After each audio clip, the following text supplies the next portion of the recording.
Hello everyone, আসসালামু আলাইকুম। সকলে নিশ্চয়ই ভালো আছেন। আমিও আপনাদের দোয়ায় ভালো আছি। আজকে আমরা আরেকটি রান্নার ভিডিও নিয়ে আপনাদের সামনে হাজির হয়েছি। সেটা হলো, আজকে আমরা আমাদের পোষা যে মুরগিগুলো পালতাম সেখান থেকে একটি মুরগি আমরা জবাই করে দিয়েছি। আর এই মুরগির রান্নাটা আপনাদের সামনে শেয়ার করছি। আপনারা ধৈর্য সহকারে সম্পূর্ণ ভিডিওটি দেখবেন, আশা করছি আপনাদের ভালো লাগবে। তাহলে দেরি কেন, চলুন মূল ভিডিওতে ফিরে যাওয়া যাক। Okay, let's go.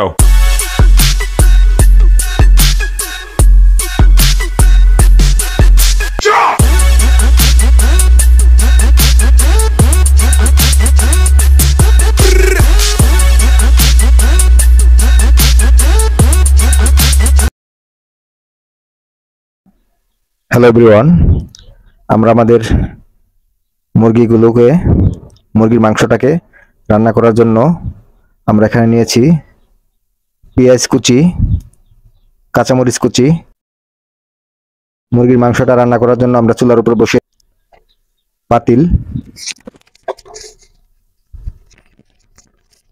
এখন পাতিলের মধ্যে দিয়ে দিব সয়াবিন তেল।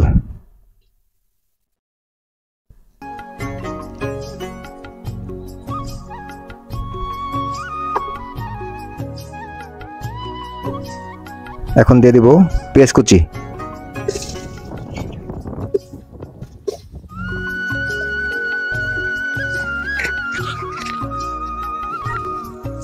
আমরা এখানে 1.5 কেজি ওজনের একটি মুরগি জবাই করেছিলাম। সেটা কাটা বাছার পরে 1 কেজি মাংস টিকেছে। দেশি মুরগি খেতে খুবই স্বাদ। আপনারা যারা খেয়েছেন তারা অবশ্যই জানেন, আর যারা না খেয়েছেন তারা ট্রাই করে দেখবেন।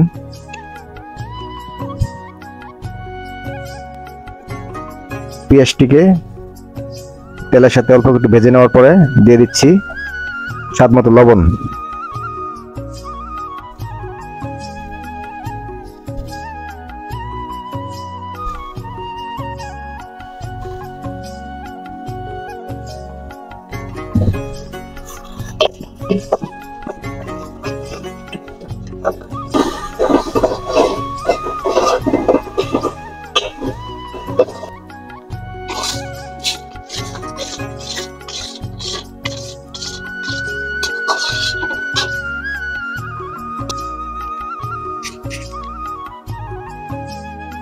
এখন দিয়ে দিচ্ছি আমরা শুকনো মরিচের গুঁড়া।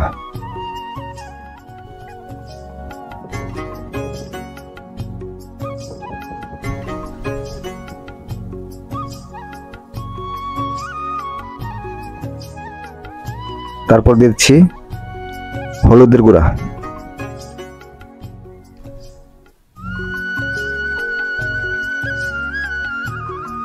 এখন দিয়ে দেব ধনিয়ার গুঁড়া।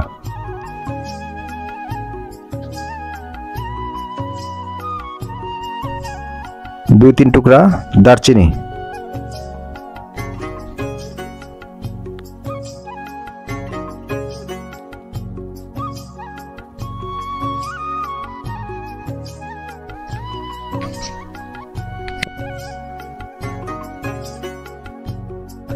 চার পাঁচটা এলাচ।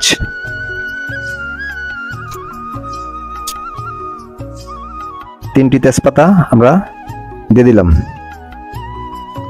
একটু নেড়ে চেড়ে দিই। মশলাটা কষানোর আগ পর্যন্ত অপেক্ষা করি। এখন দিয়ে দিচ্ছি রসুন এবং আদা একসাথে বাটা।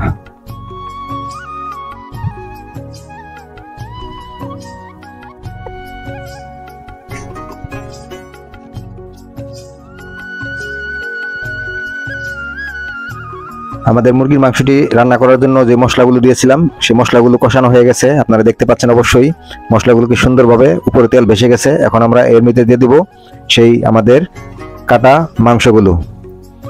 আপনারা দেখতে থাকুন আমরা কিভাবে মুরগির মাংসটি রান্না করি।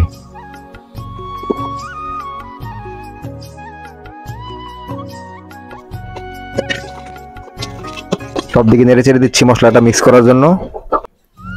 একটু সময় লাগবে।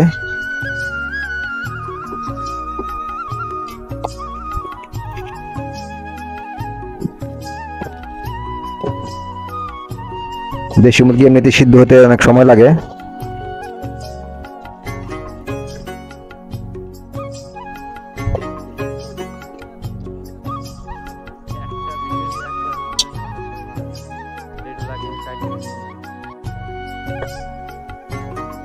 এখন একটা ঢাকনা দিয়ে ঢেকে দেই।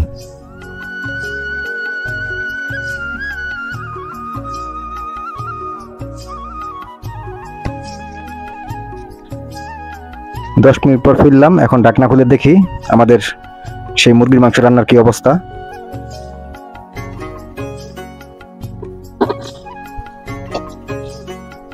তরকারিটি ভালোভাবে বলক দিয়েছে, তবে এখনো সিদ্ধ হয়নি, আর একটু সিদ্ধ করতে হবে। মাংসটা সিদ্ধ হওয়ার পর আমরা এর ভিতর দিয়ে দেব 2টি আলু। ততক্ষণ আমাদের সাথে থাকুন, দেখতে থাকুন। হ্যালো ফ্রেন্ডস, আমরা দেশি মুরগিটি রান্না করার জন্য আমরা কিছু আলু সংযোগ করব। এখানে আমরা 2টি আলু কেটে নিয়েছি। এখন এই আলুগুলো আমরা মাংসের ভিতর দিয়ে দেব।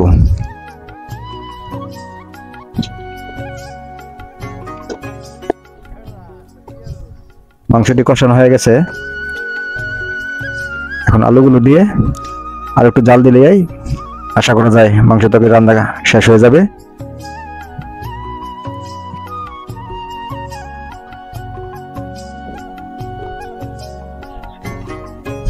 আলুগুলো দেওয়ার পর একটু নেড়ে চেড়ে দিই।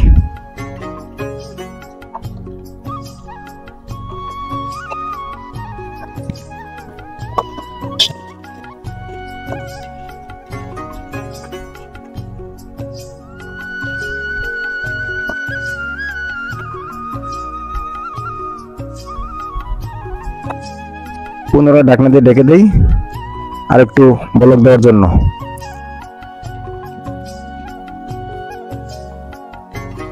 পুনরায় আবার একটু ঢাকনা খুলে দেখি আলুগুলো দেওয়ার পর আলুগুলো সিদ্ধ হয়েছে কিনা।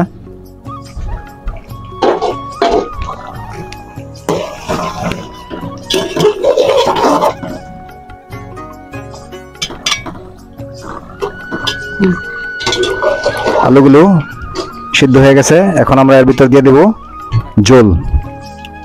ঝোল দেওয়ার জন্য কিছু পানি অ্যাড করব।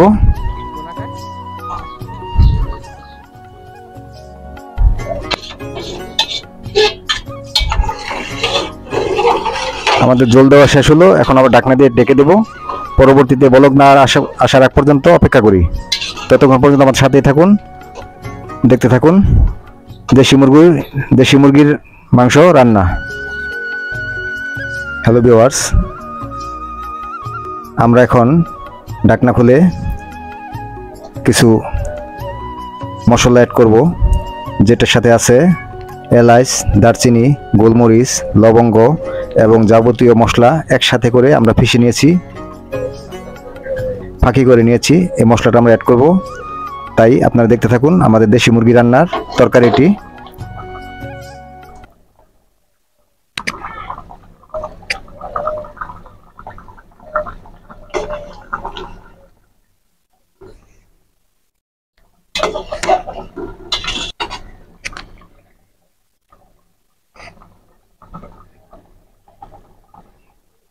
এটি হচ্ছে আমাদের সেই 5 মশলা। এর ভিতরে সকল উপাদান আছে, তাই এই মশলাটা আমরা এখন দিয়ে দিচ্ছি।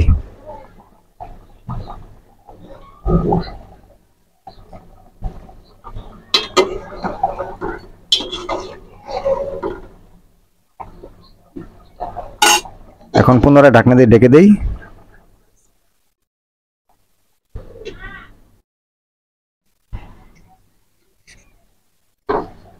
তো ফাইনালি আমাদের মুরগির মাংসের তরকারি রান্না শেষ হলো। তো এতক্ষণ কষ্ট করে ভিডিওটি দেখার জন্য সকলকে ধন্যবাদ। তো আজকের মতো এখানেই রাখবো, ভিডিওটা লম্বা করব না। ততক্ষণ পর্যন্ত সবাই ভালো থাকেন, সুস্থ থাকবেন, এই দোয়াই করছি। তো এখনও যারা আমাদের চ্যানেলটি সাবস্ক্রাইব করেননি তারা অনুগ্রহপূর্বক সাবস্ক্রাইব করে বেল বাটনটি বাজিয়ে দিন এবং পাশে থাকা অলে একটি ক্লিক করে দিন, যাতে করে পরবর্তীতে নোটিফিকেশন আপনার মোবাইলে পৌঁছে যায়। আর ভিডিওটি ভালো লাগলে লাইক দিন এবং আপনার বন্ধু বান্ধবদের দেখার জন্য ভিডিওটি শেয়ার করে দিন। তো আল্লাহ হাফেজ, সকলে ভালো থাকবেন, সুস্থ থাকবেন।